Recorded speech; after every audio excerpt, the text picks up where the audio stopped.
All right, looks like we're up and running.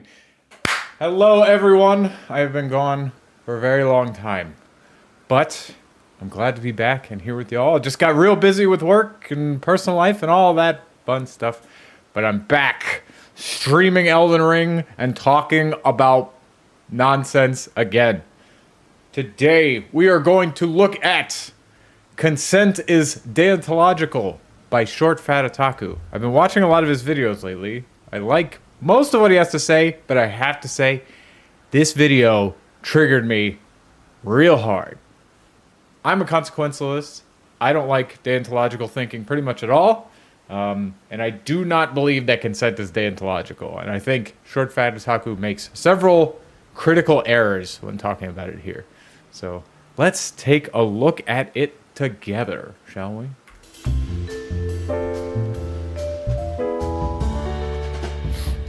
In the Western world, we've got two predominant views on ethics. Deontology, where the morality of an action is based on if the action is right or wrong under a set of rules, and consequentialism, where the morality of an action is based on if the action produces a good outcome. Yeah, so I already have to quibble a little bit with his definition there. He said deontology is the action is morality is based on a set of rules. Well, what if the rule is whether or not the outcomes were good? It wouldn't be deontology then, would it? So that doesn't make a ton of sense to me.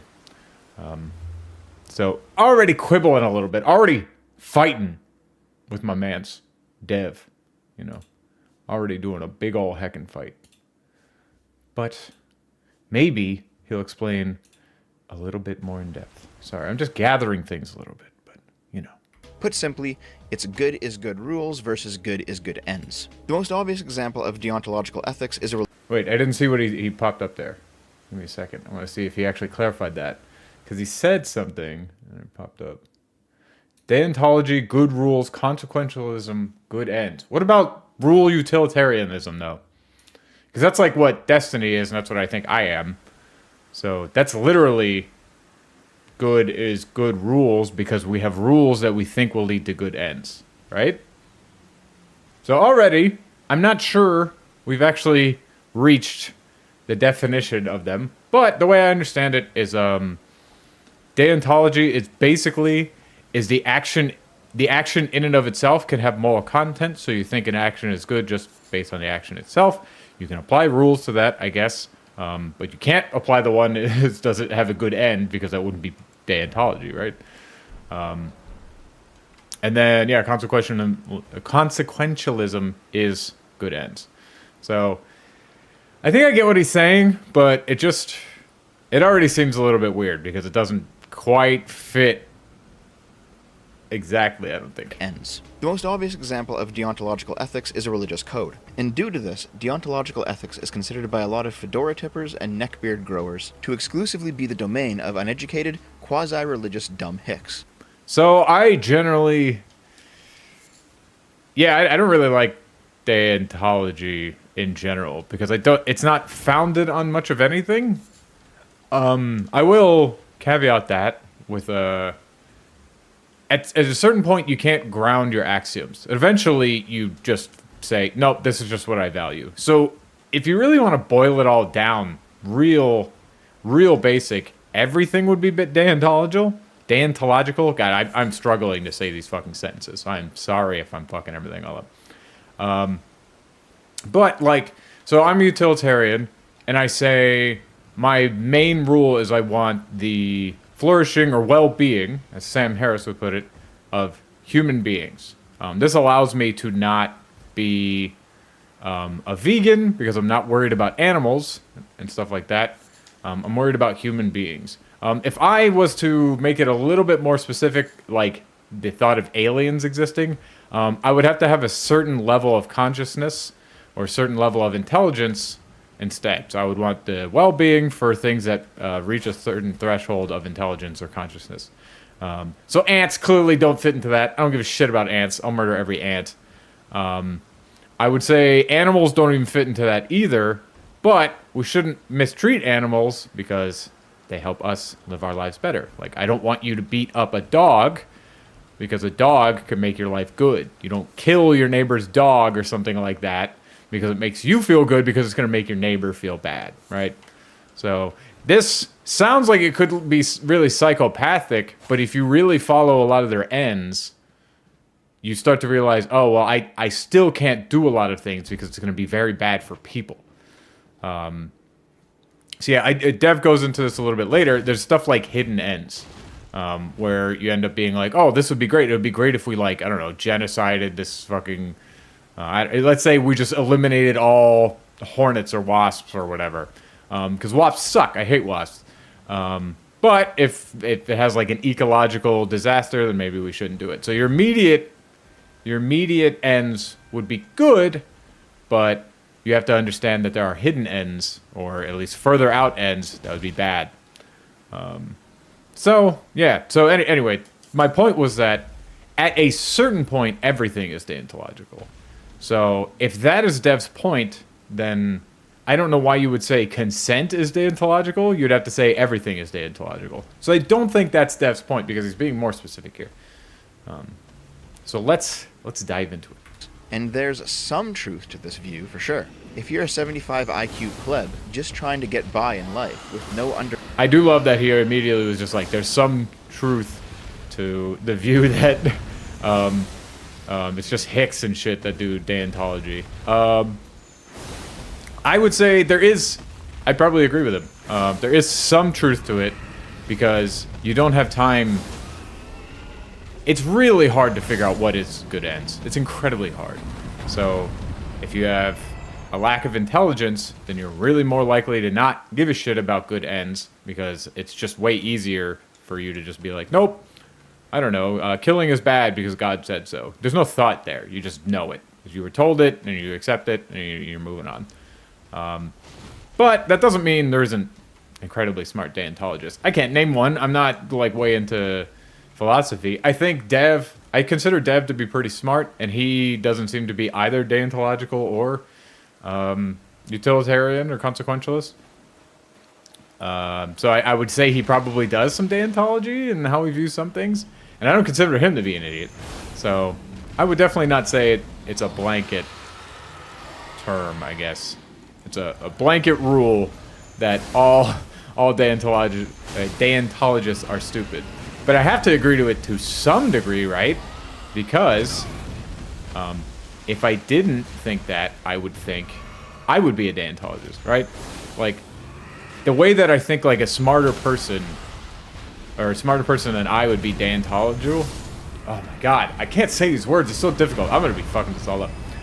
A smarter person than me can be a deontologist if they have more information than me. But I generally would think that people who have around the same information as me, who are still deontological or deontologists, would be less intelligent than me. So I have to agree to it to some degree that I think deontologists are stupid. I am probably way over-explaining all this, but all that's to say, I somewhat agree with that. understanding, aptitude, or desire to learn about ethical philosophy, it's probably a lot easier for someone to tell you that there's a simple enough set of rules to follow to get a mostly good life. You know, say your prayers and eat your vitamins kind of stuff. Yep, I totally agree. That's what I was saying. I said it a lot longer way, but that's what I was saying. Yes, I agree. Practical function religion serves for most people is a way to be ethical enough to fit into society without having to think about it too hard. And that's a big help for those people who aren't thinking about it. Yeah. And you can also be incredibly smart and just not think about it. Be like, I got to think about other things. Seems like Christianity does all right or whatever, so I'm just going to follow those rules. There's definitely times where I do that. I consider myself pretty intelligent, so there's definitely times where I'm just like, nope, this is what people kind of say you should be doing. I don't have enough knowledge in this field. I'm not going to get enough knowledge in this field, so I'm going to accept it and go by their rules. So, yeah, it definitely doesn't mean just because you like those rules or want to follow the deontological rules, then you are going to... Sorry, I'm about to die to this dragon! Okay. It doesn't mean that you're stupid. You have other things that you're thinking about. Which I guess if that's what he meant by, like, rules, when he said deontology is about rules, then I guess I agree with him, if that's what he meant. But that's not what it sounded like he meant, so... It's for this reason that excuses to violate a deontological code are a lot less persuasive. But again, if you're saying that those are the rules, you can establish the same rules using consequentialism, right? Because if you just say, like, a good one would be like, liberals believe in liberty because they believe, well, not all of them, but a lot of times liberals' main thing is liberty, so freedom. A lot of them, including me, I'm a liberal, I believe in liberty because I believe that leads to the best outcomes. Honestly, if you showed me significant evidence that, like, socialism or fascism or something actually did lead to the best outcomes, I would be one of those. But evidence that I've seen indicates that that is not the case. Fascism doesn't seem to work, and so far, socialism doesn't seem to work. I might think socialism, could work when we have an abundance of stuff, but so far it doesn't. So maybe you could say I'm a socialist and that my end goal would hopefully be a socialist society. But right now, I'm not going to be advocating for socialism than they otherwise would appear to be. The obvious problem with this view is, what do you do when the rules you're following are actually bad rules? Or how do you recognize a rule as bad at all? Yeah, so a rule utilitarian would say, okay, I just need enough evidence to change my rules. A deontologist would say, I can't be convinced out of this. If they are convinced out of this via evidence, then they're not a deontologist. They would be a rule utilitarian. If the source of morality is the rules themselves. The flaw here is that they're... Okay, so is that what he means? The source of morality is the rules themselves? Okay, I guess I kind of agree with that definition. Well, I seem to just straight up agree with that definition of deontology. It's just like, oh, you must act in this way, that's a rule, and the morality is in the rule. We don't care about anything outside of the rule. You know, I tried to cast, but it just didn't happen. I don't know why. Why did it fucking untag him? That's so stupid. Battle Mage Hughes. I must have went behind it, I guess. You're not doing so good there, Hughes. There you go. Alright, we did it. I'm already getting warm. So we're gonna get a little naked. Show a little skin today, you know. There can be an inability to update the morals when they need to be updated. In the face of that flaw, it's hard to argue with a consequentialist critique of religion or culture. Screw the rules, they hold us back. Goodness comes from a good result. That's right. A very appealing argument. Who doesn't want good ends? Who doesn't want the world to be better? And who wouldn't do the hard but necessary work to make it happen? Right. That makes total sense to me. As a consequentialist, I wouldn't understand why you'd just be like, nope, there's moral content in just the rules themselves. So, like, what if it drives us into hell? I'm like, you're just okay with that? That doesn't make any sense. It makes sense that if an action's outcome creates goodness, but is still against some law or rule, shouldn't we do the action anyway? Shouldn't that law or rule be updated or discarded? Absolutely. I can think of no argument against it. The problem is figuring out when. It's still, you have a rule that would be like, okay, well, we want good outcomes. Then the problem becomes, what is a good outcome? And then even when you figure out a good outcome and agree on that, at what point, how do we measure it? At what point have we actually gotten there? So, those are the problems. As not being congruent with the new reality? Especially when there's hidden ends, and that, like, I don't know, if you say something like, oh, incest is bad because even when you boil incest down to, like, okay, they're two homosexual male twins, so there's no power imbalance, no possibility of birth defects or whatever. Why is that bad? So the hidden end might be, if we allow stuff like that, then we would be encouraging other forms of incest where there is power imbalances, when there is potential birth defects or whatever. I honestly don't even know what the likelihood of, like, birth defects is for, like, a brother and sister. But it does start going up as you start getting more and more inbred. So maybe you just need to stop it at the beginning. So that would be like a hidden end there. And those are really hard to see. So, yeah, it's really tough to totally validate that a rule is ready to go because you have all kinds of consequences. The consequences are hard to find. Considering it like this, I am not surprised at all that the internet's favorite pseudo-intellectuals are all consequentialists, to the point that Favorite pseudo-intellectual. I hope you don't think I'm a pseudo-intellectual, Dev. I know I'm a nobody, so you probably don't think anything of me. But if you ever see this video, if you ever come chat with me, Dev, I hope you think I'm an actual intellectual. You know? I think you're an intellectual. I will say it. So, and I'm a consequentialist. I hope you don't immediately think I'm pseudo-intellectual. But I know he's just saying there's a bunch of people who think they're smart and who are actually not, who are consequentialists. they use deontology like a I would agree. They're people like our boy, Coconut Island Man, right on the in the thumbnail, Vaush of Vaush Vidya. He is a consequentialist, and he is definitely a pseudo-intellectual. So slur. All of the arguments that you've been making. there we go, our boy Vaush.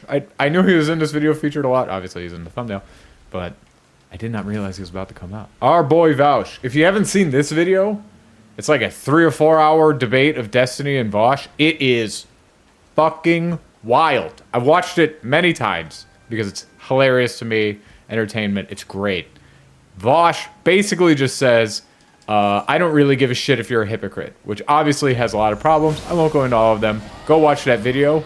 I don't remember what it's called, but if you look up like Destiny and Vaush debate, I think it came out at the beginning of 2021, or maybe like April or May 2021. Am I all out of magic? No, I'm not. Oh my god, I'm almost dead though. So many Dargans. So little time. Yes, please watch that video. Fucking hilarious. Have rung deontological to me. It's if that's not- your it's if not- that's your dig, that's fine. Are you a consequentialist? But if it sounds like I'm simping for consequentialism, I'm not. Consequential ethics forms the core justification of every utopian ideology and underpins the... Yeah, I mean, it does. It probably does for every utopian ideology. Maybe, maybe not. I'm not sure.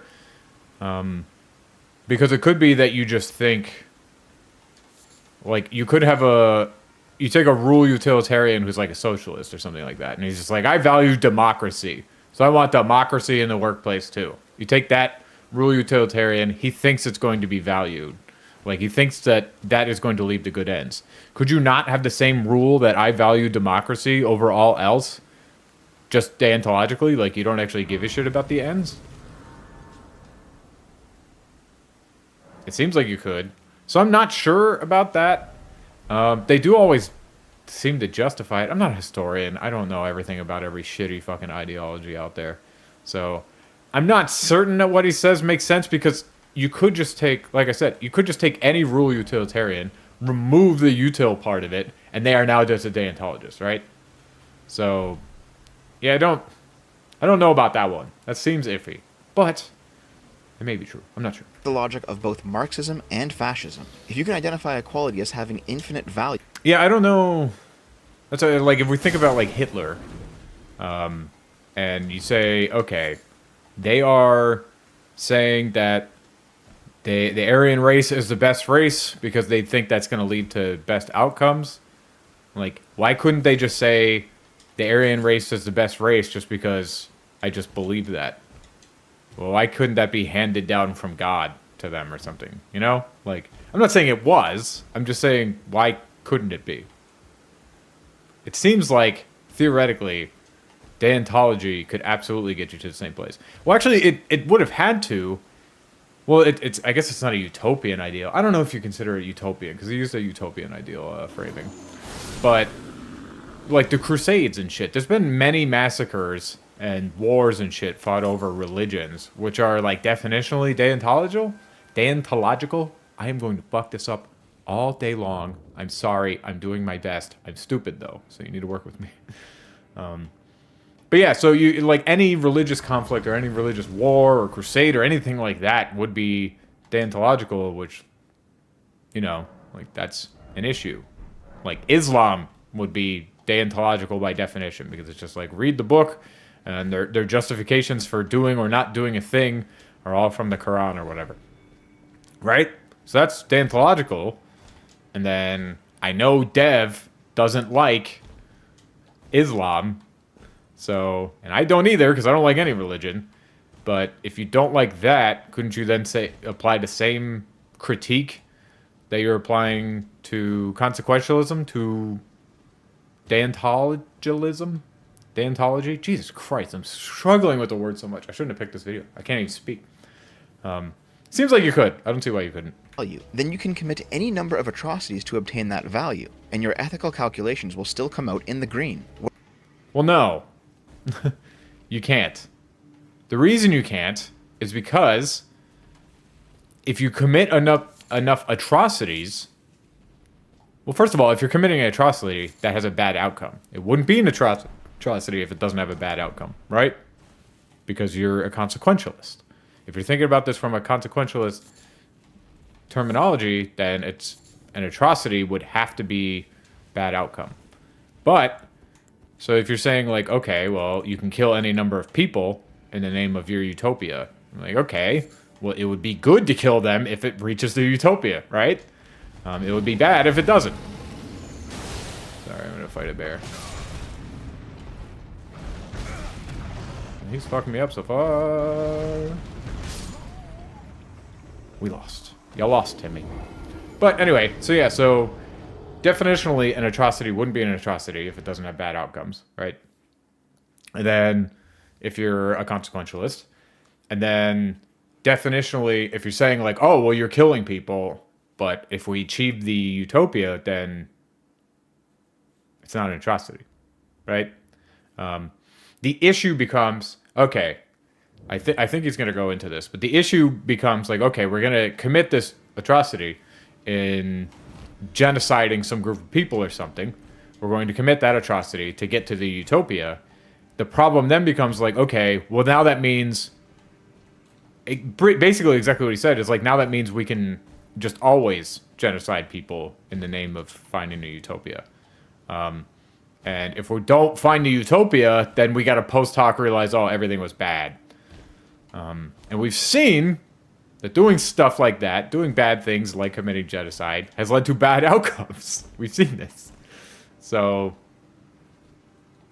you run into the hidden end of like you are encouraging people to do something that actually leads to bad outcomes. It might do like a short-term outcome. You might have like peace or something like right after it happened or something because, I don't know, there's two warring factions, two warring groups of people. One genocides the other one. They're no longer warring. But now you just said, well, the solution now is to eliminate one side every time. And that can just lead to piles and piles of bodies, piles and piles of death, and I want human flourishing, so the less humans, the less flourishing, so therefore it's bad. Right? So that doesn't quite work. I don't think that's actually true, Dev. What does it matter if you kill 6 million Jews if the end result is that you create a 1,000-year Reich? What does it matter if you collectivize all property and purge any who resist you as reactionaries?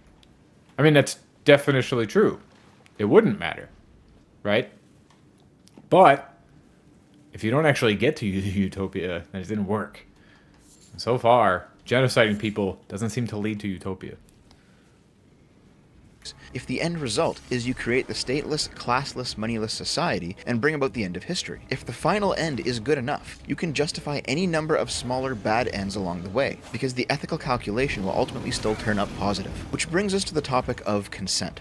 Let me ask you this question. It's gonna... Alright, I'm gonna fight the bear for a little bit. So I'm dying. Alright. No, not the deer. Not the deer. Get off the deer. For the bear.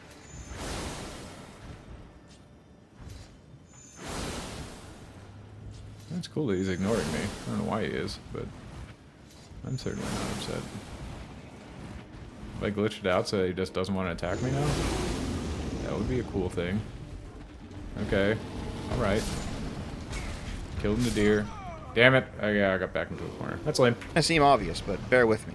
Why is rape bad? The deontological... Why is...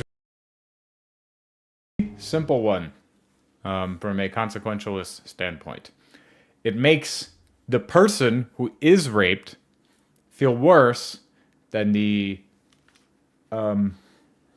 benefit that the person who is doing the raping gets, right? So as a net negative. Now you say, okay, what if the person who's doing what if the rapist gets more utils then the rapee, or the victim, I don't know why I said rapee, then the victim loses. I'm like, okay. That's definitely not always the case. We know that. That's obvious. Because the knock-on effects from being a rape victim, like the PTSD and all the other shit that can happen after you are a rape victim, is really, really bad compared to the however long the rape happened that the person felt good during it or whatever. The rapist felt good. So, but let's just say there's at least one case where the negative utils of the victim is lower than the positive utils of the rapist. Well, now what have you done? You've now said, oh, well, rape is good sometimes. It's incredibly hard to figure out when those times are. So you are now just saying, we'll give it a shot and maybe it'll be good. That's bad. Because it's not going to be good damn near any of the time. I would say none of the time, but we're saying the hypothetical where it is good at least some of the time. If it was definitionally true that it was good all the time, then I guess I'd have to bite the bullet and be like, yeah, it's fine. But we know that it's not. We know this. So even if we have some cases where it is good, you still don't want to say it's acceptable because you're going to encourage more cases where it's bad. Not very complicated. The answer to this question is easy enough, assuming you subscribe to a set of rules that defines rape as bad. But that's not a satisfying answer, is it? Rape is bad because it's bad? I mean, yes, but that still doesn't explain it. At the same time, what is the consequentialist answer to this question? Well, firstly, you'll quickly discover that it's actually deontological. In fact, all of consequentialist ethics is deontological if you dig deeply enough. Okay, so all of consequentialist ethics is deontological if you dig deeply enough. So that's true in that you can't ground your axioms. So I was saying that earlier. You can't ground your axioms, so at some level you have to just say, I value human flourishing. That just is the rule that I have. Which is fine. You can make that dig at me and say, like, I'm a deontologist in that way. I don't think that's useful for damn near any conversation. That's why we have the two different categories, because, like, a religious person would say, I believe in this rule because the Bible says it, and I say I believe in this rule because it leads to better human flourishing, which is the outcomes. So that it's a useful distinction. At a certain point, it becomes useless, but it takes a while to get to that point. This fucking bear, dude. Jesus. Should I just ignore it? Can I just ignore it? I'm just gonna try running by. Doesn't look like I can get down here. If it can't get down here, then I can just shoot it with my great bow. We're gonna try it. Here's a great example. Take the question, should we kill gay people for being gay? You and I will likely say, no, we shouldn't. But a radical Islamist who wants to see Sharia law implemented on everybody worldwide will say, yes, of course. And consequentialist thinking can justify both positions. We can say... What's the consequentialist thinking that can justify that? I guess if your position is that you actually want everyone to not flourish, then you could justify that, sure, and then be like, well, the consequence is that you're not flourishing, therefore, consequentially, everything is good. Is that what he's going to say? Well, killing gay people is a bad end, or violating their rights, death and suffering is bad, etc. And the radical Islamist can say, well, killing gay people is a good end, one less sinner on earth. God's will has been enforced. Well, no. I mean, I guess you say my axiom is that the book is good. I don't know if that's fundamental enough to be an axiom. Maybe I'm not philosophically equipped enough to be able to have that conversation. But, I mean, if that's your end, is that you want the book to be good, then I would just argue and be like, you have a bad end based on fucking nothing. Etc., etc. It turns out, in any consequentialist calculation, what constitutes good ends is ultimately derived by a previously held deontological position. This was one of the greatest discoveries of Jonathan Haidt's work, that all of morality Is that a discovery of Jonathan Haidt's work? I mean, I understand. I like Haidt. I don't know much about him, but I've listened to him a bunch. I listened to Sish and Adam talk about him. So, are you fucking kidding me? We killed each other. God damn it, that's so annoying. is ultimately just how you feel. With this in mind, Yeah, so that's a fast and slow thinking, and eventually, yeah, everything you can't ground your axioms. Eventually, yes, that's true. So I guess I appreciate deontology in that way, like I said, but I don't think it goes deep enough. The problem with what we classically say is deontology is that you would just be like, okay, I just believe this book beyond anything else, right? So it doesn't go deep enough. I would say the difference would be how deep the two sides go, right? So I don't know. But also, definitionally, if you go by like what Sam Harris says, if you want to say, oh, we like human flourishing, that would exactly be fine then, right? Because you say, Sam Harris says you can measure human flourishing with, yeah, I guess I'm getting kind of lost a bit. I'll move on. Move on from this point. Yes, so yes, I would say eventually everything is deontological at some point. Yes, sure. fine, let's return to that question about consent. You can make the argument that if person A rapes person B, any pleasure that person A gains from the encounter is dwarfed by person B's pain, making it a bad outcome. That seems reasonable. What if 10 people gang rape somebody?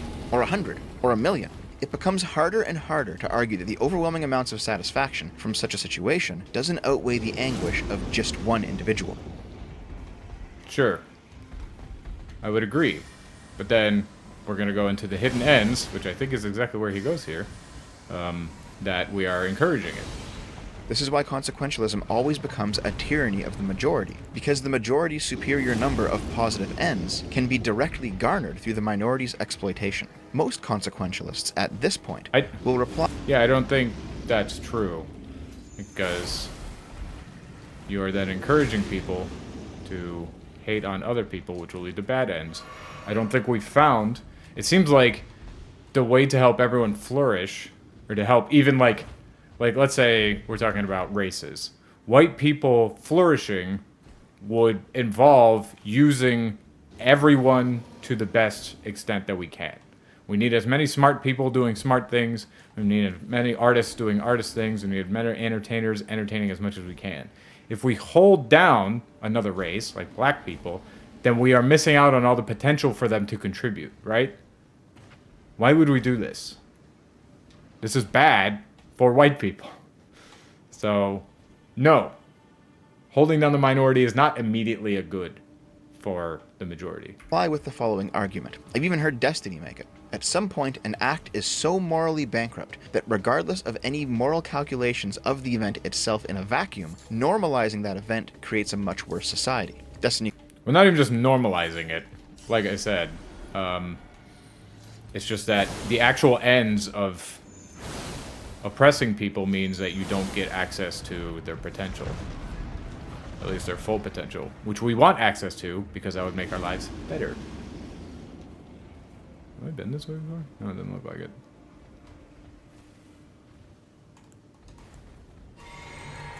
This one bear is fucking me up pretty hard. He calls these hidden ends. Again, this seems reasonable, right? A society where 100 people are allowed to gang rape somebody, because the ethical calculations of that event in a vacuum might be positive, would still be an unstable, nightmarish society to live in, as those attitudes towards consent, bodily autonomy, and sex would permeate into other areas of life. You can't really argue with that.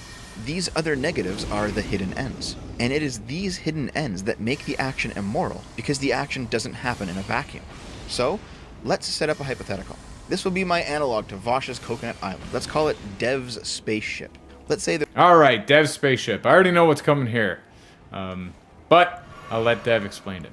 But I'm not impressed by this hypothetical. Let's just say that. There's a large group of people on a spaceship. The spaceship is massively damaged and is slowly drifting towards Earth. There is no contact between the ship and anybody outside due to the damage to the communications system. There is no hope for survival of anyone, because the damage upon re-entry will be so catastrophic that nobody on Earth will ever know what transpired on that ship in its final hours. In this situation, is it morally permissible, from a consequentialist point of view, for all of the ship's occupants to gang rape somebody? Okay. So, we've got a whole bunch of people who are going to die. We cannot tell that We've got like 1,000,001 people. So we've got one victim who's going to be a rape victim of 1,000,000 people on this spaceship. And we will not be able to tell that these 1,000,000 people raped that one person afterwards. There's just going to be ashes left. That's all it's going to be. Absolute ashes. No evidence of the crime. So we can't say that we are encouraging such an act. So is this morally permissible from a consequentialist standpoint? I will answer this, but I want to hear what Dev has to say about it first.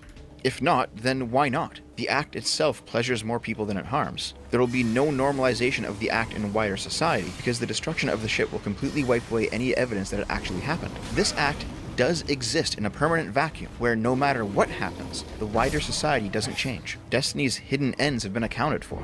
Okay, Destiny's hidden ends have been accounted for. Let's see what Dev has to say about it. So, what is the consequentialist objection? To any normal person, this still seems like an obviously immoral act, but consequentialist ethics leaves us entirely unable to describe why. Okay, to any normal person, this is a bad act. It's an immoral act. But a consequentialist can't describe why. Well, here's the black pill. You ready for it? It wouldn't be a bad act. Y'all ready for that one? I'll bite the bullet on this. If it literally improves the lives of 1,000,000 people, and we are not encouraging this, and that one person is now detrimented to that degree, it would not definitionally be a bad act. I'm not going to use my gut on this. You were telling me that the ends are good, or at least good enough for the 1,000,000 people in totality to beat out the one person. So, definitionally, I have to just say, yes, this is good. This isn't a good counter-argument, though. The reason this isn't a good counter-argument, though, is because, A, it doesn't really happen. It could happen, but it doesn't really happen. And all you've really done is say, hey, the consequences are good, so why would you object? I have to not object. There's not really an issue with that. I don't get it. I don't understand what the objection is. If we want to, he's using rape because like people are going to get real hairy and just be like, oh no, I can't accept this. When all you have to, you can change this a little bit to be a little bit better. Or not to be a little bit better, but to be a little bit less edgy. Still edgy, but a little bit less edgy. If we've got 1,000 people, or I'm going to make it easier. Let's say we've got 10 people. They're starving to death. They will all starve. They're on a fucking snowy mountain peak. They're all going to starve to death. Soon. They're going to starve within a day, but help will arrive in 3 days, which means they're all going to starve to death before the health arrives. Unless the only food available to them is people. So, what they can do is kill one person and feed the 9 with that person, and then they will be fed enough for the help to arrive, and then save the 9 people. Obviously, you do it. That is so obvious to me that you do that. Of course you do it. You can't just say, like, oh, my objection to your consequentialism is that, hey, people do things I don't like, but the ends are good. And I'm like, okay, well, I don't care that you don't like them. The ends are good. Your objection is that, oh, deontologically, we wouldn't permit this. I'm like, fine, I don't care. That's why I'm not a deontologist. This isn't a good objection. It doesn't actually object to anything. You're just saying the outcome is good, and therefore a consequentialist would say it was good, even though normies don't think it's good. I'm like, well, I don't care. Why would I change my answer on this? I can bite this bullet. It's not a hard bullet to bite. You've literally just said, I'm just going to put this weird fucking thing into effect where the consequences are good, but it's an act that we deem bad. It's like, yeah, as a rule, we deem rape bad. But if you've eliminated all the reasons for the rule, then the rule no longer exists. Sure, yeah, you got me, I guess. I don't know, that doesn't feel like an own to me. Also, I would say, we probably shouldn't do this, even still, on this plane, because these are people who, it's tough to say. I don't know. It's just, I was going to make a objection and be like, oh, these are really bad people, but they're all going to get incinerated anyway, so I guess it doesn't matter. But it's just not an impressive, it's not an impressive counter to me. And the reason for that is simple, because consent is fundamentally a deontological value. If your axiom is consent, then yes, it is. But if my axiom is human flourishing, then it isn't. There. I solved that for you. You change your axiom and you change the reason why you like consent. So we have deontological positions. Our axioms are deontological. I'm willing to agree with you there. But my axiom is not consent. I don't give a shit about consent in and of itself. I give a shit about consent because I think that will lead to more human flourishing. That's why I give a shit about consent. So to me, consent is absolutely not deontological. It's consequentialist. If you say it's deontological just because I have an axiom, at some point I have to have something that I can't justify, then what the fuck is the point of even differentiating me from someone else? There would be no point. Even though we have different thought patterns, you can't differentiate me. I think we've just defined deontological at that point to be so absurd as to be useless. When what we're trying to define is that some people will say, I want consent because I think it is good for humanity, and then someone says, I want consent because I value consent inherently. Those are two different statements.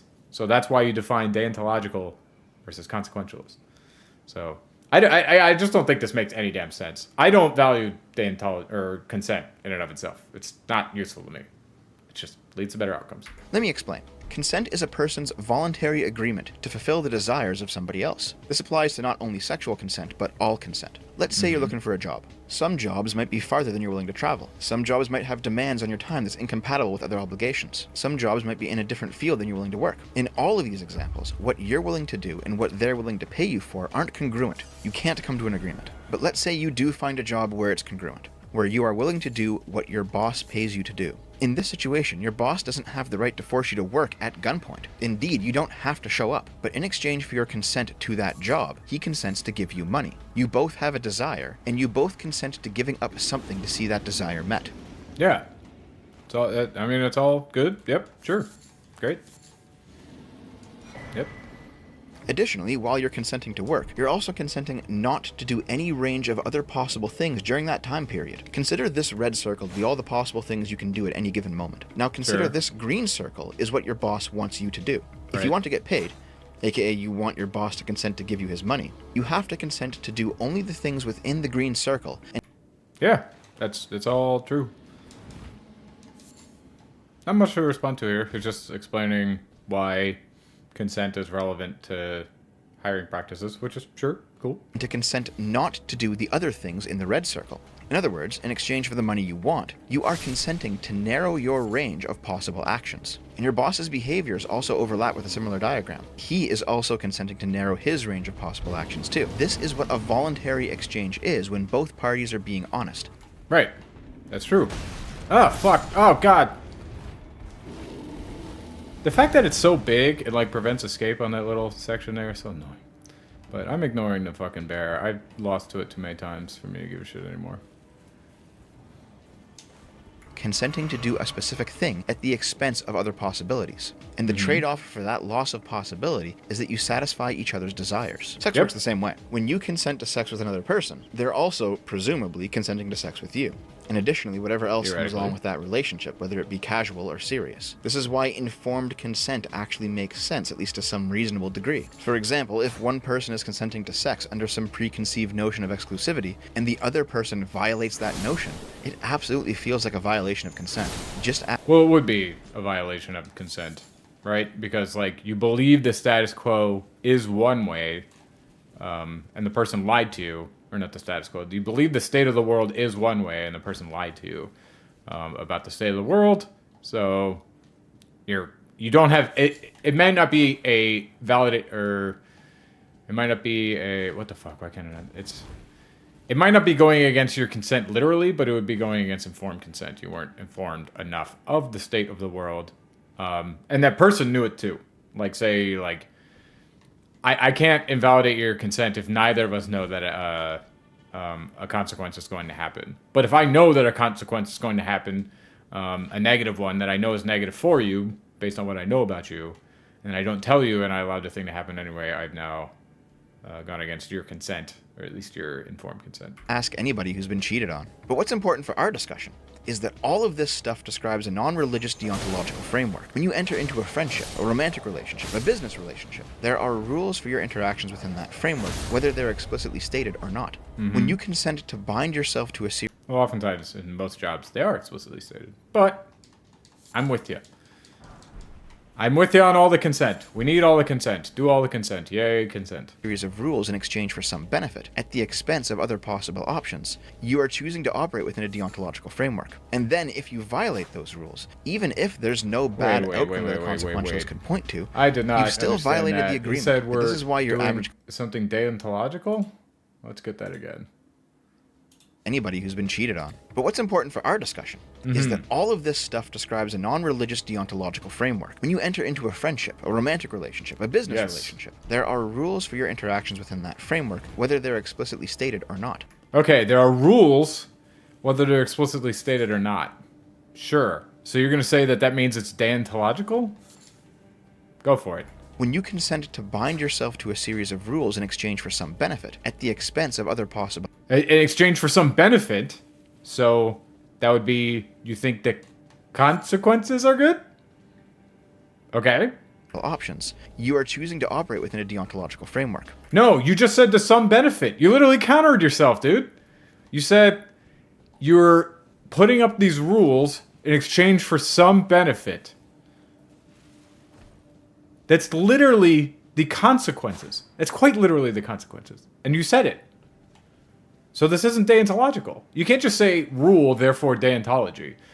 That's what rule utilitarianism is, dude. It's coming up with rules where we believe these rules lead to better outcomes. So you are consenting to those rules in your thing because you think it's going to lead to a better outcome for you.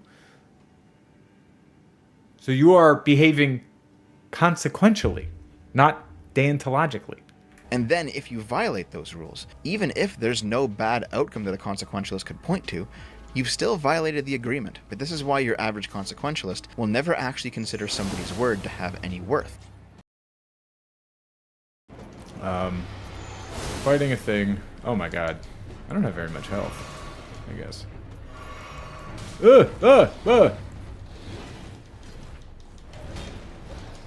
Alright. Damn, they are hitting me quick. So, I tried to get my mimic out, but they're coming at me faster than I could get it out.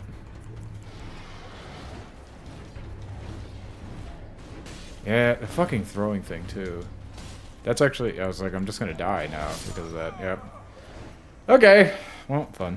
This is why it means that they win, and sometimes they're dumb enough to tell you that. Yeah, I'm sure they will sometimes. What the hell does that have to do with consequentialism?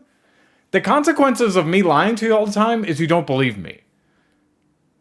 That's not good for me. I want you to believe me. I want you to have trust in me so that we can continue mutually beneficial relationships. If you don't believe me, we can't continue those. You think lying is consequentialist? Sam Harris has like a whole book on why you should never lie. Because the consequences are bad. You call it selling out your principles. I call it fucking winning. And that's my principle. To win as a socialist, not to lose as a socialist. That's not my principle. Yeah, I mean, I understand that, but again, this isn't just consequentialism. Why could you not say that consequences of lying are bad? That's so weird. I don't give a fuck about principled failure. Principled failure is worth dog shit. What is honor to a person who only believes in material conditions? Who What is honor to a... Yeah, honor doesn't mean anything. Honor is only as good as it gives me good outcomes. You're speaking deontological. It doesn't... Who cares? I don't give a shit about honor. I will, like, if you say... I'm not even 100% sure what the definition of honor is.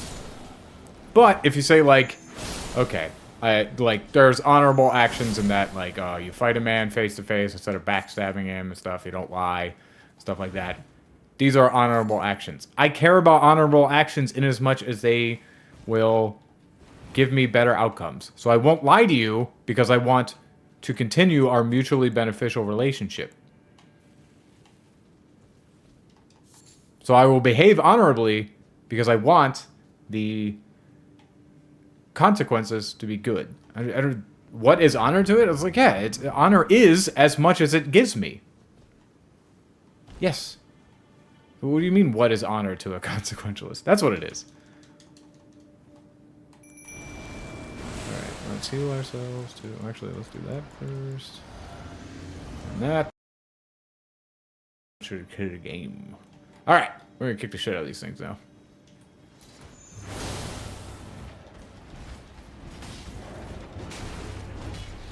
Yeah, you go after the axe thing because that guy's fucking me up. Or the throwing knife, rather.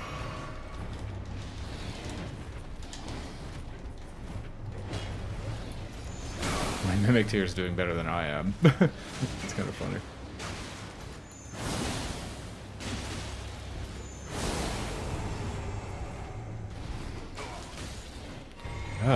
That throwing knife thing is fucking annoying.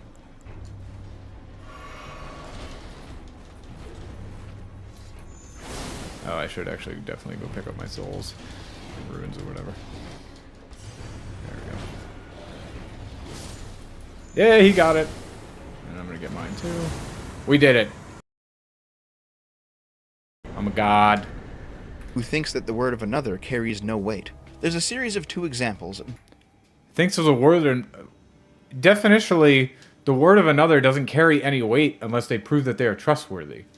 I by default trust people to some extent, but it doesn't mean anything if I've lost trust to you or if I just never got the trust. I'd be like, okay, I have to trust you to some extent just for us to interact at all. I don't assume everyone's like a huge liar, but yeah, I don't even understand what the fuck is what are we even talking about? It's so weird to be like, oh, lying doesn't fucking matter to consequentialists. What? I do my best to never ever lie ever. And I do this because I think it is the best for everyone involved. I don't understand what the hell we're getting at here, Dev. This doesn't make any sense. Both related to labor that can prove my point here. The first one is workplace safety. Consider a boss who is violating the safety code in order to cut corners and be a bit more productive at the expense of his workers. A socialist might appeal to the deontological consideration of the code itself, but when pushed, they will fall back to the consequentialist answer of actual safety and harm. The safe. Yeah, I'm gonna pause for just a second. I'm gonna go that way first, actually, because it looks like that's an end, and I can just teleport here. So let's go that way. I guess this would be the fastest way. Not sure. Let's go. Safety code exists to avoid accidents. So even if the boss's corner cutting doesn't result in any accidents this time, it absolutely could later. Yeah. So that sounds good. That sounds like, well, it's not good. It sounds like we know that you can't cut corners because the consequences could be bad. I mean, if definitionally the consequences are never bad, then those safety regulations don't need to be in there. So we don't need to cut corners anymore. We just get rid of the corners that you're cutting. And we don't want to normalize that behavior and cause more accidents down the line, the hidden ends. The second example is arriving to work on time. Consider a worker who is routinely late for a shift. Every dumb Twitter commie will say something like, good on you, fight the power. Boss makes $1, I make a dime. I won't, because I'm not a Twitter commie. But I am a consequentialist. So I'll say, hey, you probably shouldn't do that because you are going to lose your job, which is beneficial to you, right? If it's not beneficial to you, then don't show up late. Just quit. Showing up late could still be bad because if somebody like calls them for a reference when you find a job that is beneficial to you, it could work against you. So I would still say you should try to act professionally, I guess, and do everything you can to make sure the splitting is good. Obviously, it's not amicable, because if it was amicable, they would have fired you already. But make sure that you don't fuck over the person that you're leaving, so they're at least like, yeah, he was a good employee. He left to find something else because it wasn't a perfect fit, but he was a good guy. I'd hire him again. You know? So I will not say fuck him, because I don't believe all surplus labor, or all labor is theft, or what is it, surplus value? I don't believe all wage labor is theft. So I won't say that, but yeah, I guess they will. Sure, they're bad at judging the consequences, in my opinion. Okay. Fuck the man over every possible way you can. Steal back from them, etc., etc. The consequences of this act doesn't affect them, but the bosses they hate so much. It does affect them. Exactly what I just said. It could negatively affect them because they lose the job and then they don't have a job anymore. Or it affects future employment at a job that they actually would get more benefit from. Maybe. Maybe it doesn't. I don't know. That one's not clear to me, but that's how I act. I don't just show up to work late every day when I hate a job. I quit it on good terms. And I normally quit it after already finding another job. So. And the deontological concern, that you gave your word to be at a specific place and time, that you gave your... Giving my word is my own consequentialist concern. Because if I break my word, then I have bad outcomes. Because lying is bad. It means people don't trust me, and therefore they do not want to listen to me anymore. There's no deontological there. There's no deontology there. It's all founded and good, and everything's great.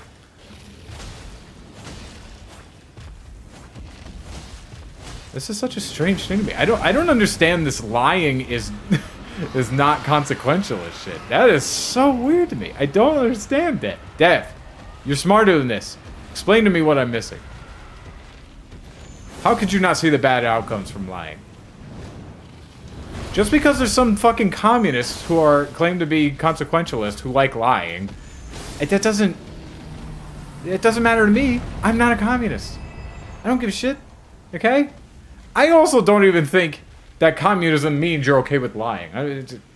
I'm sure you can find many. I know Vosh doesn't give a fuck about lying. I understand that. Bosch is not a good person. Bosch leads to bad outcomes. You have to explain to me why the concept would be bad. Or the concept of lying does not lead to bad outcomes, according to these people. There's no reason to believe that lying would lead to bad outcomes. That's what you have to do. So strange. I've never heard the take. Well, I have, because I watched this video before. But this is the first time, this video is the first time I've ever heard somebody say, like, oh, lying is just, oh, like, consequentially, totally fine. Hopefully you have good outcomes. You might have a good outcome from an individual lie.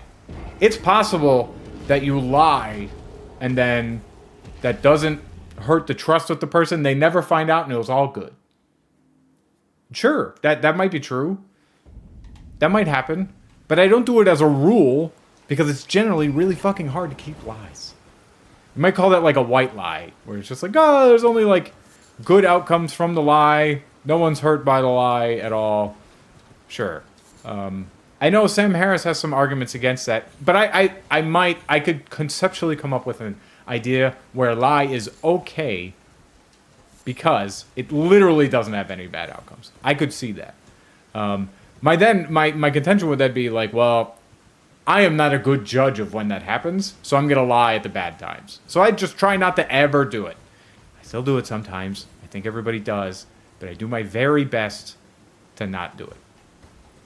Okay? So yeah, so I guess I don't have the deontological concern that lying is just straight up bad. I don't. But it's one, as a rule utilitarian, it's one of my rules. Because I believe it leads to bad outcomes, generally speaking. Your consent, in exchange for your boss's consent to give you money, in fact, doesn't actually matter to them. If you can violate consent to get a better... True. Consent doesn't actually matter to me. Good outcomes do. But I believe consent will lead to good outcomes. I believe this. It's not complicated. I don't know why you're missing this. deal, the socialist He's a very smart guy. But I just don't understand where he's going with this. The only good point I think he's made so far is that at base level, eventually everything is deontological. But that wouldn't make sense as like a grand point in this video, because he's not saying everything is deontological. He's saying consent is. So why would you highlight consent if you believe everything is deontological? Alright. Big old dragon's very upset, waking up all of his dragons. We're just gonna run past them. will advise you to do it, because the better deal is a good outcome, and consent is deontological. It is a product of a Consent is not deontological. If your axiom is consent, then it is deontological. But if you come to consent as a rule, as a part of your utilitarianism, then it's not. But this framework would mean I could say anything is or is not deontological. I could say human flourishing is deontological because I like it. Like it's one of my axioms. But if I come to human flourishing because I'm like, okay, I like intelligence. That my intelligence is, or my axiom is I value intelligence, then human flourishing is not deontological because I can justify it by saying humans are the smartest beings I know of, and the best way I know to let their intelligence flourish is to let them as beings flourish, right? So then, even though it is deontological in one case, it is not in another. I just don't... I feel like I can come to the conclusion of all of this through other ways. This is just... It's very strange to me. I just don't understand. Dev, help me understand. agreements, not outcomes. Understanding that consent works in this way explains why It doesn't work in this way because I don't have it as a axiom. Consent is not one of my axioms, so it quite literally doesn't work in this way. I'll just use all 7 of them. They're tiny little guys.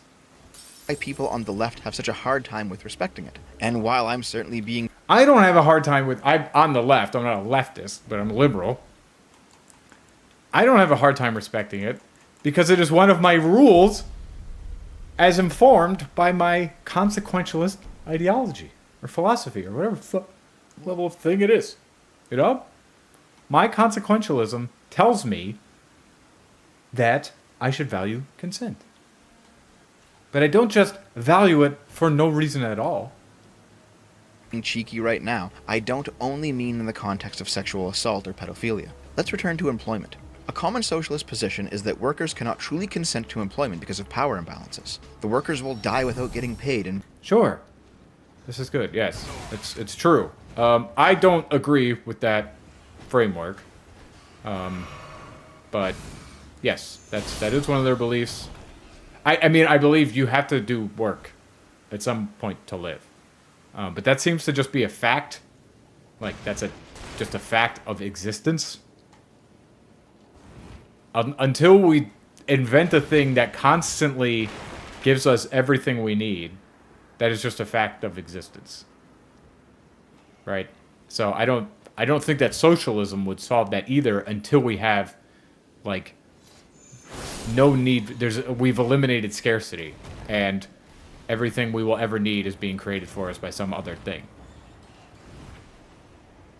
But before that point, you need to work in order to live. Animals need to do it. We need to do it. Everything needs to do it.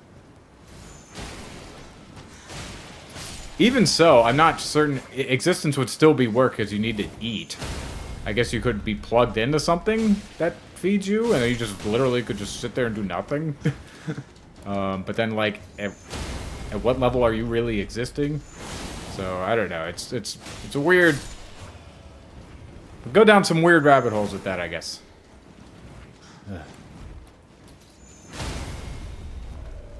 But yes, so he's saying they can't consent because they have to do it or they will die.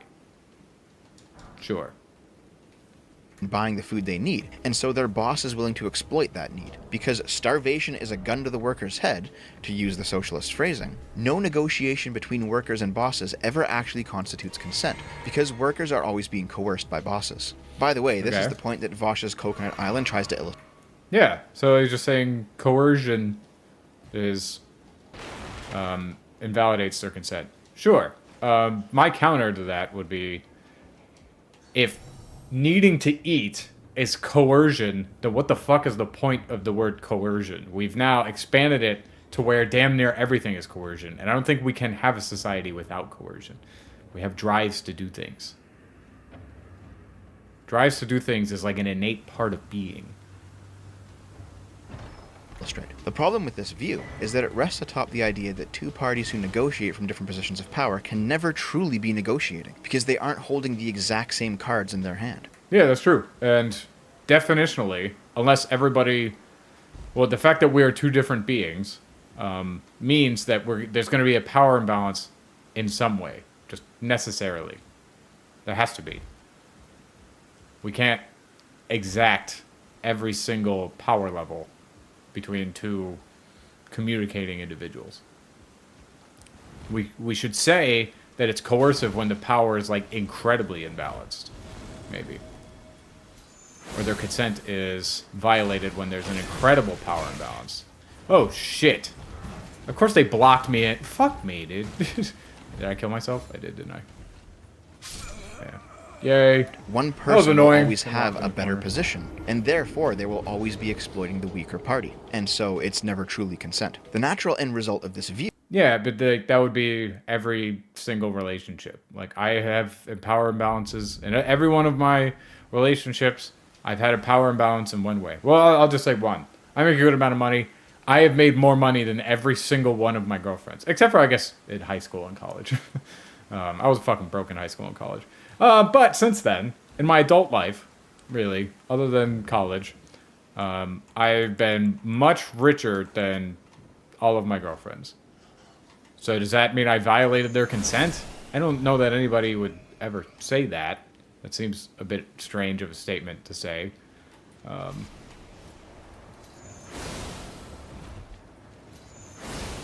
I'm focusing on these things. Yeah, you did, bitch. I got you, bitch.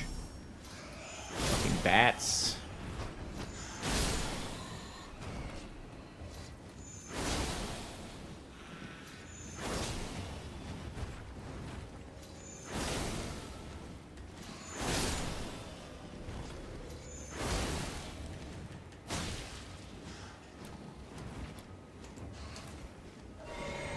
Biting at me?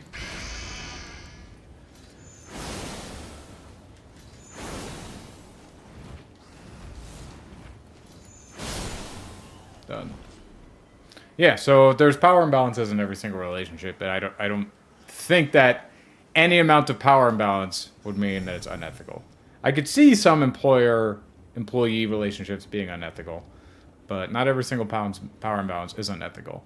Because, like, I'm employed by Amazon. I actually have a pretty high sway in that. That's why I make a lot of money. It's because I have a lot of power in my decisions on where I work. But you can't... Would you say that I'm unethical? You can look up what senior engineers at Amazon make. I make a lot of money, okay? So... It's really weird to say, like, my thing would be unethical because Amazon as an employer makes more money. I don't need them to live. You know? I can go work somewhere else. At a certain point, if you absolutely had to do a certain job to live, maybe I'd say it was unethical. But, like, that doesn't... I don't think capitalism is that because you can always work somewhere else. Just the fact that you have to work in order to live is not unethical. That just seems to be a fact of life. View is the complete destruction of the very concept of negotiation, since nobody is ever perfectly equal. And if you Right. were a revolutionary communist who only believed in consequentialist ethics and was willing to do any number of deontologically bad things to achieve your ideal end, undermining the concept of negotiation itself by rendering it invalid and therefore only leaving violence on the table is absolutely something that you would want to do. Well, then it would be the hidden ends. You're undermining. Okay, I have to listen. I got a little bit distracted. I was listening, and then these guys started attacking me, and then I stopped listening. So I'm going to replay that once I kill this guy. All right, let's go replay it, shall we? Is ever perfectly equal. Right. And if you were a revolutionary communist who only believed in consequentialist ethics and was willing to do any number of deontologically bad things to achieve your ideal end, You're going to do any number of deontologically bad things to achieve your end. Well, all of those are fine if the consequences are good, because they are a consequentialist. Also, a deontologically bad thing doesn't make sense because anything could be a deontologically bad thing. Eating food could be deontologically bad. Because you just say, oh, my axiom is that I think everyone should die. So you eating food and keeping yourself alive is deontologically bad. Your axiom could be, yeah, so, or just like, your deontological axiom could be like, oh, like we should all be one skin color, so I'm gonna eliminate everyone who doesn't match my skin color. So then preventing genocide would be deontologically bad. Right? So that was a pretty vacuous statement. I don't think that makes a ton of sense. undermining the concept of negotiation itself by rendering it invalid and therefore only leaving Undermining the consequences of negotiation itself, therefore rendering it invalid. violence on the table is absolutely something that you would want to do. Yeah, you could do that if you think the violence will lead to better outcomes. First of all, violence absolutely does lead to better outcomes in some cases. That's why wars happen. If we go fight a bad person, like we did violence against Germany, who was doing bad, and that was consequentially good. Killing a, shooter, so there's an active shooter, killing that guy, committing violence against them, is good. So, if you're leaving only violence on the table, it's probably bad.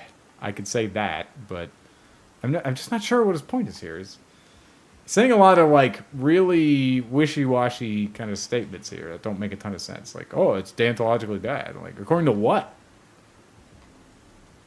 But what makes negotiation legitimate is not the relative bargaining strength of the various parties. It's consent. If you are a person who wants negotiation, It's consent. Okay, so sure, it is consent. But I would value consent because of my consequentialism. Consent is one of my rules because I think it leads to better outcomes. It's really that simple. I don't get it. It's quite literally that simple. negotiation destroyed. If you don't consider agreements to be valid because of their deontological nature, then there is absolutely no way in hell you can actually value consent. I value consent because I don't think it's deontological. Right? I feel like I'm missing something here. I have to be. He's smarter than this. He knows better than this. Come on, Dev. What am I missing? I am a consequentialist. I believe in consent. How did that happen? Where's the flaw in my logic? Is it just that... Oh, shit. Is it just that eventually you think I'm a deontologist because my axioms are deontological? In which case I'll be like, okay, then it's not useful. Is that it? I don't know where we've ended up. I'm lost, Dev. Help me. There is no consequentialist justification for consent itself, only a vague understanding that a society which devalues consent can be a bad society to live in. That's not a vague understanding. What does that mean? Only a vague understanding. If we've seen that violating people's consent has led to bad outcomes, then it would be one of our rules as rule utilitarians that we should have. Yeah, that should be one of our rules. Like, what do you mean? How's that vague? It's vague in that it's tough to determine bad outcomes. Sure, that's true. But when we've done it, that should be our rule. No, it took thousands of years for us to figure out consent was good. Seems to be doing all right so far. And if you think that that society is somehow good, then there is just no reason to value consent at all. That's true. If I don't think consent is good, then I won't value it. Correct. So you're just saying that, like, he's just saying, like, yeah, it turns out in consequentialism, when you think the outcomes are bad, you don't believe in the thing anymore. You're like, yeah, sure, that's true. Yeah, sure. You caught me. I won't value consent if there's bad consequences. Is that like a own? Like, I don't... As someone who doesn't deontologically value consent, that's true. Yes. You're saying, like, an obvious truth to me. I don't understand. Consent seems to rest atop of some understanding of natural law. If we are individuals with free will, then we can both give consent. We are not individuals with free will, so there's that. So that might be part of the issue we're having here. But even so, I think as agents without free will, these agents do better things when they have consent, right?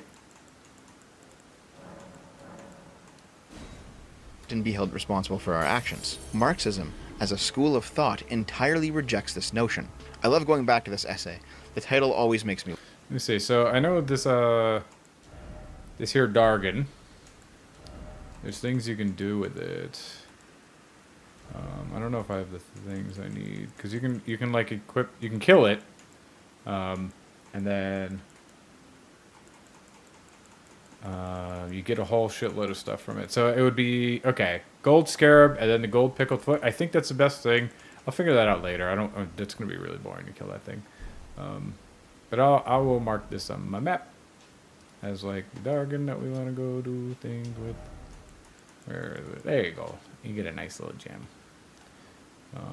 But we will continue down this fork and then all the way up there to the bestial sanctum. We laugh. But in Marx's On the Jewish Question, he devotes the middle third of the essay to condemning France's 1789 Declaration of the Rights of Man and of the Citizen for offering up a definition of rights that is too liberal. Here are his criticisms, and bear with me, it will be a little bit long, but I want to make the point clear. Above all, we note the fact that the so-called rights of man are nothing but the rights of a member of civil society. Above all, we note that the civil rights of man are nothing but the rights of a member of society, i.e. the rights of egotistic man separated from other men from the community. These rights exceed the natural and prescriptible rights are equality, liberty, security. What constitutes liberty? Yeah, so I'm kind of talking about natural born rights, it sounds like, which I don't believe in. Like, I don't believe in, like, God, so I can't believe in God-given rights. My rights are just basically rules that we follow so that we can have better consequences, in my view. So I would take away rights and give them based on whether or not I think these will lead to better outcomes. They are the rules. Rule utilitarianism, they are the rules that we follow when interacting with each other. So if I say, like, oh, you have the right to free speech, which is something I agree with, I will not infringe upon your right to... Well, I can infringe upon it because I'm not the government. But let's say the government will not infringe upon it because we believe that to be better outcomes. It's not like one given by God or something. Like, the second I think free speech is bad, then I will give it... I'll be like, no, you don't have that right anymore. We took that away. Sorry. So, yeah. Maybe I should have gone down there first. I don't know. We'll go up this way first. i.e. the rights of egotistic man, of man separated from other men and from the community. Article 2. These rights are equality, liberty, security, and property. What constitutes liberty? Article 6. Liberty is the power which man has to do everything that does not harm the rights of others. Liberty, therefore, is the right to do everything that harms no one else. The limit... Liberty is therefore the right to do everything that harms no one else. Yeah. Sure. It seems to be true. Cool. Within which I'm a anyone Marxist, can I act guess. without harming someone else are defined by law, just as the boundary between two... All right, let me...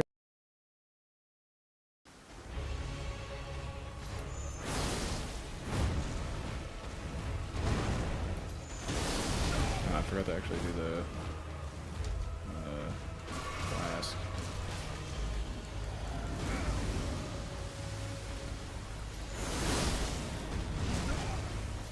Mimic tier doing work, as is tradition. The best part of the Mimic tier is not the damage it does. It's the fact that it eats so many hits. I mean, the damage it does is good, don't get me wrong, but like the fact that that didn't touch me at all, just don't even have to affect or check that out, and that went toward the Mimic tier instead of me, like it's just so good.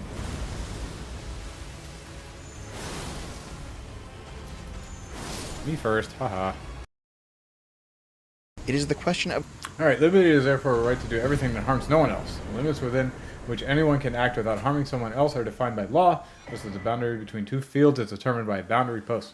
It is a question of liberty, but it is a question of the liberty of man as an isolated monad. I don't know what monad means exactly. Withdrawn into himself, but the right of man to liberty is based not on the association of man with man, on the separation of man from man.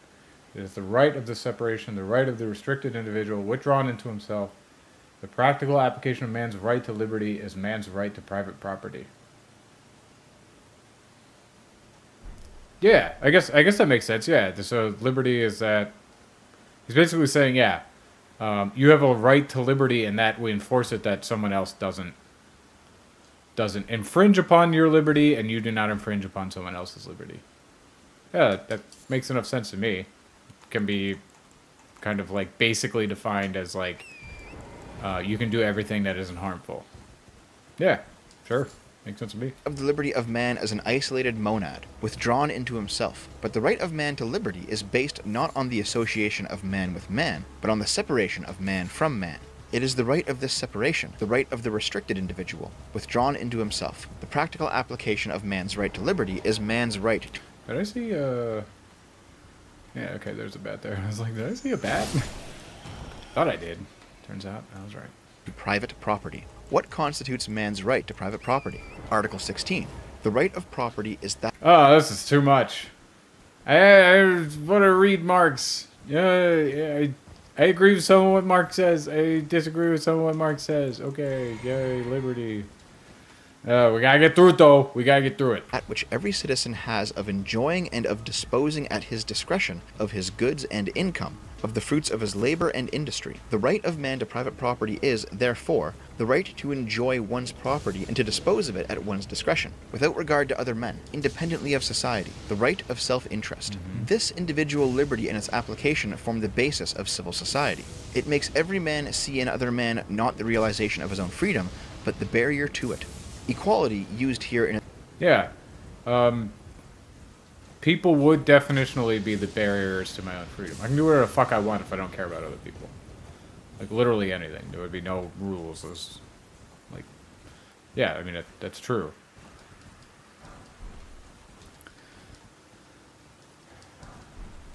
in its non-political sense, is nothing but the equality of... I mean, that's pretty much what a society is, right? It's placing restrictions on people so that we can flourish, right? Without restrictions, yeah, people would just do all kind of weird shit. So, yes. Cool. We did it. Marx. As described above. Namely, each man is to the same extent regarded as such a self-sufficient monad. And security? Article 8.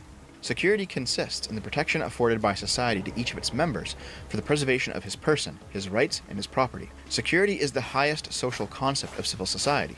The concept of police. expressing the fact that the whole of society exists only in order to guarantee to each of its members the preservation of his person, his rights, and his property. The concept of security does not raise civil society above its egoism. On the contrary, security is the insurance of egoism. None of the so-called rights of man. Holy shit, we're still reading.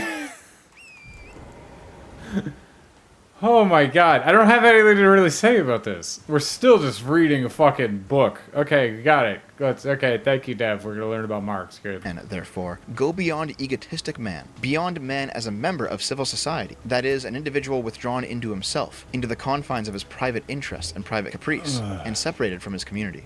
In the rights of man, he is far from being conceived as a species being. On the contrary, species life itself, society, appears as a framework external to the individual, as a restriction of their original independence. The sole bond holding them together is natural necessity, need, and private interest, the preservation of their property and their egotistic selves. It is puzzling enough that a people which is just beginning to liberate itself, to tear down all barriers between its various sections, and to establish a political community, that such a people solemnly proclaim the right of Book. This is why I don't read. I watch YouTube videos, okay? Say something exciting. Fucking Christ. How's my mimic here doing? Good? Okay. Can I outrun that? I can. Nice. Fuck you, dragon. Fucking Grail. Doing pretty good against him so far. I don't even know if the mimic is really helping that much. At least not making things harder. That sucked. Yeah, I was like, I'm stuck in fire and I'm gonna die. And of course I did. and from the community.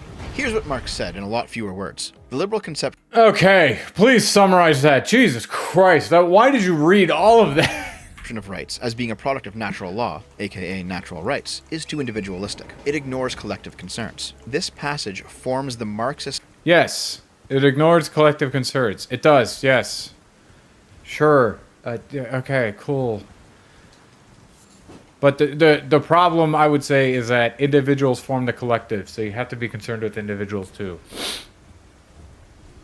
If all the individuals are doing bad, then the collective is doing bad. It's a balancing act, yes. We have to give some of our own flourishing to flourish the collective, but we can't have the collective take so much that we are individually bad, because then the collective is bad, because all the individuals that make up it are bad. Cool. God, we did it. Basis for the rejection of rights. It is the right of people to stand apart, but not the right of people to be brought closer together.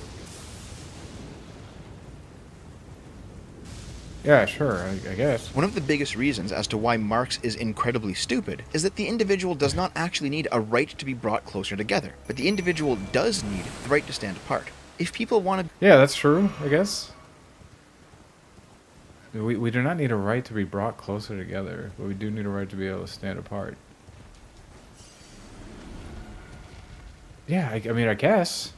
I'm not really sure what that means, but sure. be closer, they can voluntarily choose to do so. No rights are required for that beyond consent. But if people do not want to be closer, if they actually want to be disassociated, disconnected, if in more practical terms, they want to be free of an abuser or a rapist or a manipulator, then in a liberal society, they have that right to stand apart. Imagine a Marxist society where the right to be brought closer together is enshrined. Imagine an abuser having the right to be close to their... That's true, sure. It feels like we're getting off the consent as deontological thing. Like, I don't agree that people should have the right to be brought closer together. Sure, I don't agree with that. But I'm a consequentialist? So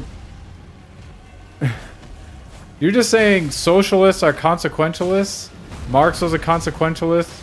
Therefore this? Is that what you're saying? I'd like to think you're not saying that, but I'm not... I don't know why Marx would be automatically brought into like a discussion on consequentialism and deontology. Seems odd. victim, out of a sense of Marxist illiberal anti-individualism. That is what Marx is saying when he critiques the liberal idea of rights as an individual withdrawn into himself, into the confines of his private interests. When he says, the right of man to liberty is based not on the association of man with man, but on the separation of man from man. Yeah. It sounds like you agreed with that? His critique is that the liberal conception of rights does not allow people to be forced together. It is for this reason. Okay. It does not allow them to be forced together. Sure. Does that mean consent is what? This seems like just a huge tangent. Like, I don't really disagree with anything that you're saying. I don't understand why you're saying it. That Marxists have never respected consent. Not consent to ownership, not consent to labor, and not sexual consent. It is in their idea. Okay, Marxists haven't. But can you do it consequentially? Seems like you can. I don't have. Not all consequentialists are Marxists, so I'm not sure your point here. Ideology to actively reject consent as part of liberal egoism, of bourgeois privacy. Consent is deontological in nature, and deontological ethics are ultimately... Consent is not... Well, yeah, I'm just repeating what I said before, but it's not deontological in nature. I'm going to actually grab this fucking thing. Because if you start from a different axiom and arrive at consent, you did that because of consequences. Just value and consent is deontological. Yes, yes, yes. It's true. Yes. Good. Yes. Alright, I think I need to up my vigor a bit. My vigor has not been doing good. just capitalist constructions that the Marxist needs to see torn down. And because to the Marxist, individual concerns are second-rate, the consent of the individual is not required within a Marxist society. Sure. Why does that mean it's deontological? You're just saying, like, look, here is a consequentialist who didn't like consent. Therefore, it's deontological? What? What? That doesn't follow. At this point in my ethical understanding, I'm not a consequential. Okay, let me just fight this fucking dragon who's kicking the shit out of me. Immediately almost killed me. I probably need to... Yeah, I was like, that fire is like really fucking me. Can I get him off this bridge? I'm not even sure.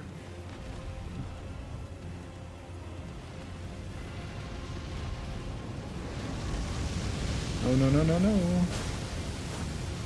Not me, bitch.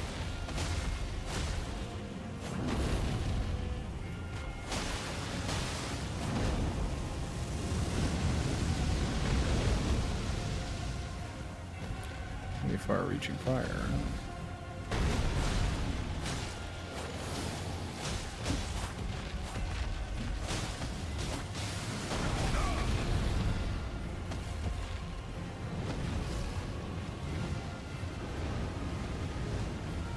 I'm not sure where he's aiming that at, but it ain't hurting me or my mimic, so go for it.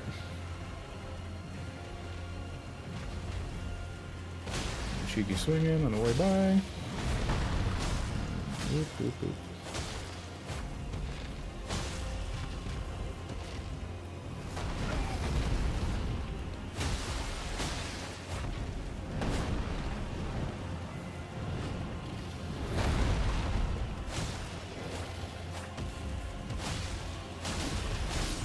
Got him!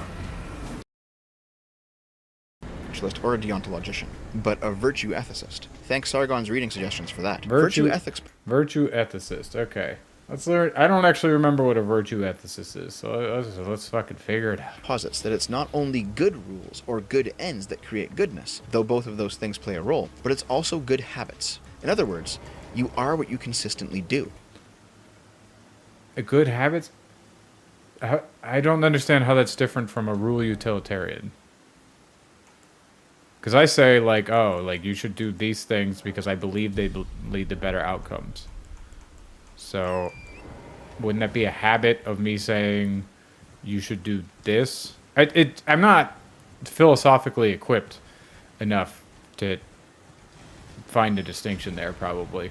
Maybe I should be if I'm going to be talking about this, but I don't see the difference between that and a rule utilitarian immediately. Cultivating a character with positive traits, aka virtues, and not with negative traits, aka vices. Yeah, but you say positive and negative traits. How do you determine which ones are positive and negative? Right? The way I would do that is by figuring out which traits lead to better outcomes. So I would say something is a virtue because it leads to good outcomes. I would say something is a vice because it leads to bad outcomes. So how is that? How is that not like rule utilitarianism? Well, actually, I guess it just depends on. It sounds like if you don't do it with outcomes, then you would just be deontological. Still. Creates good people. Moreover, in virtue ethics, moral content lies not just in the deliberation of an act or the outcome of an act, but in the act itself. Isn't that deontology still? The act itself has moral content? Wouldn't deontology be like, oh yeah, we don't actually care about the thing, we just like this is a rule we're following. This sounds like deontology to me. Consider saving somebody from a car accident. You may have a deontological reason to do so, some legal or religious rule to follow. You may Well, deontology isn't just rules. Like I said, a rule utilitarian. Yeah, okay, sure.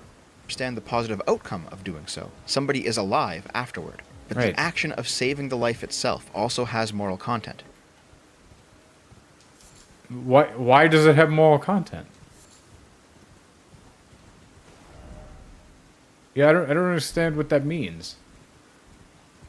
The action in and of itself has moral content. Okay. How?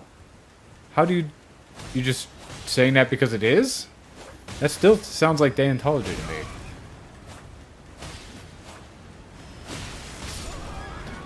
Ugh. Because it shows and builds a good moral character in your personality. But what do you mean by good? What would make something good? Is it good outcomes? If it's good outcomes, then you would be a utilitarian or a consequentialist. If it's just because I think this is good, then it would be deontological, right? The bravery, the honor, the self-sacrifice. The bravery and honor. So you just believe in those for what? The self-sacrifice. The self-sacrifice is only good in and of... Well, I'm just saying this as a consequentialist. The self-sacrifice would only be good insofar as you sacrifice less than the world, I guess, than the other things gained, right? Like, killing yourself to save, like, a bad person would be honorable by his definition, kind of. But it would be bad, because it leads to bad outcomes. Consent may be deontological, but it also speaks to It may not be. In fact, it seems like it could be both. It's just so weird. virtue. The consent to do something means, assuming you honor that consent and actually do it, you're building your character. This is why... You're building your character. What does building your character mean? Like, at what point is a character better? Is my character better?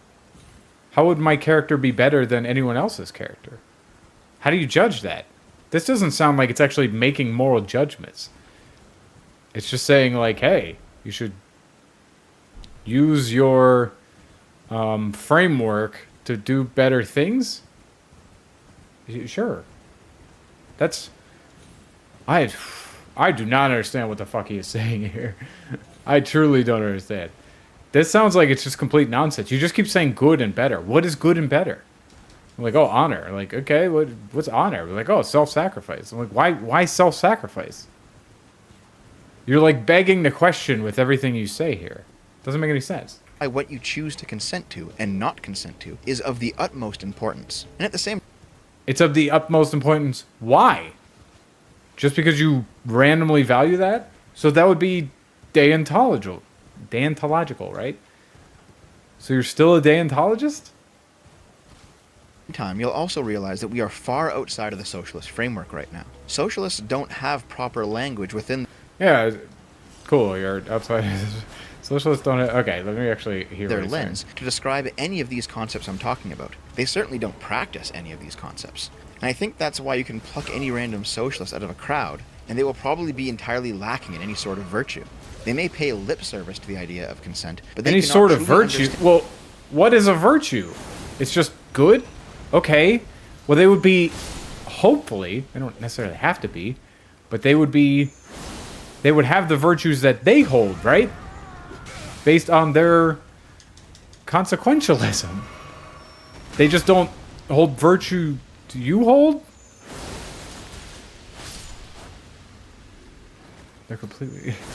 Yeah, I would agree. Well, I don't think they're completely lacking virtues. There are socialists who are good people. This doesn't make sense to me. But, this is so weird. He's just ending it by being like, oh my god, this is why they don't have any virtues. Well, what's a virtue? Oh, it's good. It's being good, of course. How the fuck are you determining what's being good? Where is this coming from? This is just absolute nonsense. It's just begging the question. Complete nonsensical. It's garbage. I don't understand what the fuck you're saying.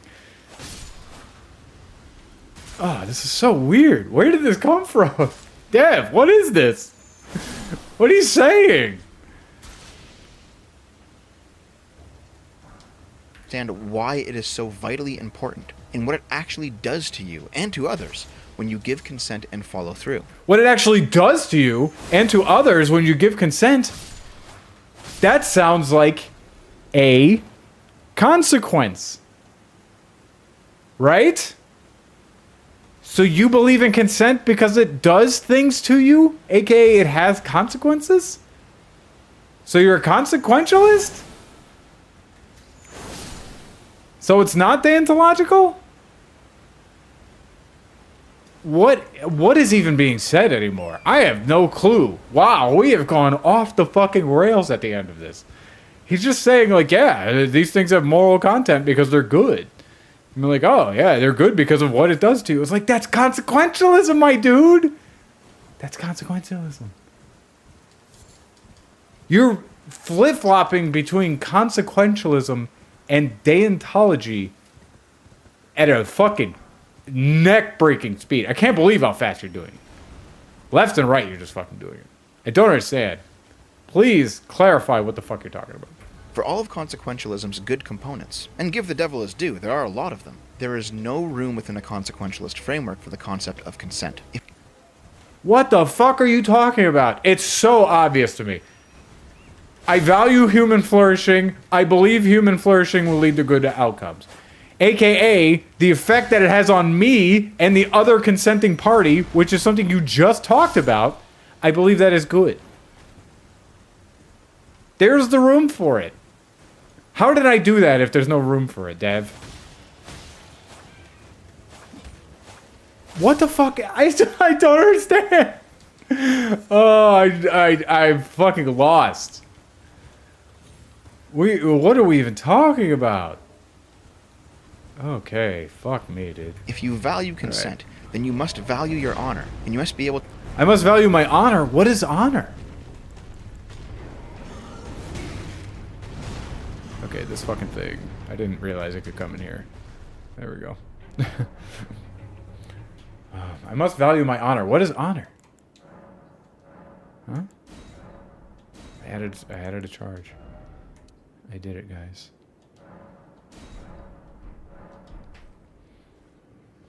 I must value my honor. Well, if honor means good things for me, then there you go. We did it.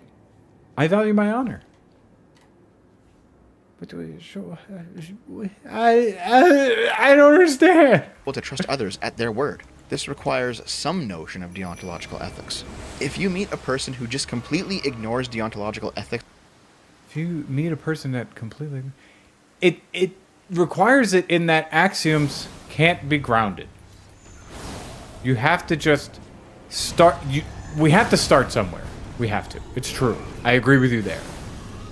But after we have a starting place, we can arrive at rules, or we can judge actions based on either we just like their actions, or we judge them based on their consequences.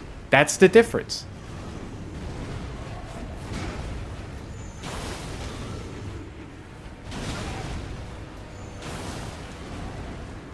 I didn't do the thing. There we go. on principle, you will likely discover that they actually have no principles at all. I will likely discover that they have no principles at all. My principle is consequences, dude. And then, since I am a rule utilitarian, my principles would then be, I believe these things based on what I have seen, and so I follow these rules until you give me better ones. So one of my principles would be, I don't lie to people because I believe that will lead to better outcomes. So I don't lack principles. I have them. I have principles. I do. I have them. I'm a consequentialist, and I have principles. Why wouldn't... How would the... By definition, you're saying a consequentialist likes consequences. That is a principle right there. So you can't say they don't have any, because they have one. By definition, they have one.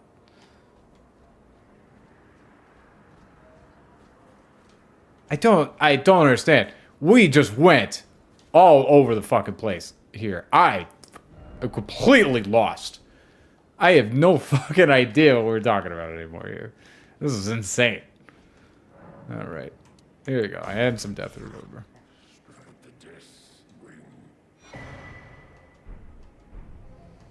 I don't have more. I'm happy to feed you death. But that was, that. What did we learn? We learned, when you boil everything down, it is deontology, which I agree. At a certain point, you have to just pick something and be like, this is what I value. Like, why do I value it? I don't know. At a certain point, you can't whittle it down anymore. I could say, maybe I value human beings because I'm a human being, so therefore I want human beings to flourish. I'm like, well, why do you value yourself? Well, I don't know. Okay? I guess without myself, without myself, I am not being, and therefore I can't value anything. I'm just like, well, yeah, well, why should you value anything? It's just like, okay, you can just keep digging. Eventually, you reach at something and just like, I can't ground this. This is true. But if we start at a reasonable point, we can then use different methodologies. That's what I'm looking for. We can use different methodologies to arrive at different ends, right? So we say, okay, I don't care about consequences. I only care about whether or not there's homosexuality. That is one of my rules. Not because of consequences. I just believe that it was ordained from God that is what we should do, so I believe it. That is different than me, who says, I believe we should allow homosexual relationships because I believe that improves human flourishing. That is different. It's meaningfully different. If you say everything's deontological, you lose that meaningful difference there. So, we shouldn't do that. But then what did we learn? We learned that you can't come to the conclusion that consent is good without it being deontological. Which, if your axiom is just that consent is good, then yeah, you can't come to that conclusion. I guess I would agree with you. But my axiom isn't. If I start with a different axiom, I can say, oh, I value consent. And then we just said consequentialists can't value consent at all, so they're going to just disregard it at all points, which I'm a consequentialist, and I don't disregard anyone's consent. That's why I'm a liberal. I believe consent is incredibly important. He used one example of Marx apparently not giving a shit about it. Great. This is why I'm not a Marxist. Because I disagree with him on that point. But I still manage to be a consequentialist. In as much as there's a value in that word, I am a consequentialist. Right? And then we said, oh, we should do virtue ethics because virtues mean like, oh, you're good in this way. Well, what's good, dude? What is good? You gotta have a rule as to what is and is not good. And if you say something is good just because you think it is good, that is deontological. You say something is good because it has good outcomes, then that is consequentialist. Again, what is good outcomes is deontological to some extent, but yeah, I don't know. And that goes back to the whole, like, there's no meaning distinction between the word when I can find a distinction between how I think and how someone else thinks, blah, blah, blah, blah, blah. Yeah, so that was a bit of a mess. Dev, I'd love to chat with you about it, but I know I'm too small for you to ever give a shit about me. But that was fun. For those of you who joined, thank you for watching. Sorry I was gone for so long. We'll see what else we can do. I'll be doing this a little bit more often. I've got some ideas for some videos and stuff. We'll get some things done. Anyway, thank you all for watching. And I'll catch you on the next one.